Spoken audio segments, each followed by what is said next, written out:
Yo, so essentially, reading books is a waste of time unless it changes your behavior or your perspective in some way. So, a lot of people say, what's the point of reading books? Oh, I read, I'm a reader.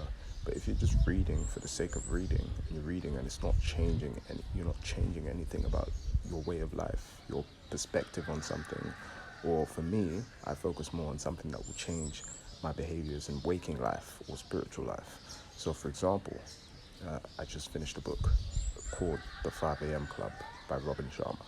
I've been waking up at 5 a.m. consistently ever since I've been reading that book. Before I was reading that book, I was waking up at 5 a.m. sometimes, but now it's an ingrained habit. I read that book and it changed something that I did in the real world. That is the only time reading books has some kind of benefit. I remember reading another book. I've read so many books, but I remember reading another book, Complaint Free World by Will Bowen. And it's essentially a book that you focus on not complaining. And he suggests buying a purple wristband and putting it on your wrist and not complaining for a period of 21 days. Every time you complain, you switch the band to the opposite hand. And I performed that action and I did it until 21 days had to complete. So it changed my behavior. I read another book called The Perfect Day by someone else. And in that book, I was in Trinidad and Tobago at the time, but in that book, he was talking about the most disciplined man on earth, and he woke up at 4 a.m. When I was in Trinidad and Tobago, what was I doing? I was waking up at 4 a.m. So reading the book changed my behavior.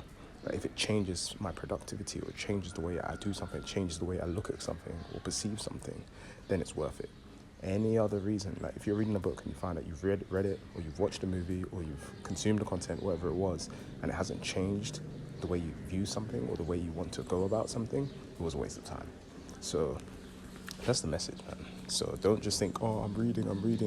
Like if you're reading and you're not getting anything out of it and it's not changing anything for you, then you're not going to do much. Right now I'm reading, I think, The Monk Who Sold His Ferrari. I should have read this ages ago, but I'm getting more back into spiritual books. And let's see, it could be a waste of time, it might not be, but as long as it's keeping me engaged and it's causing me to change in my way of thinking, or it's ideally something I can change in my way of acting in the real world, it's certainly worthwhile.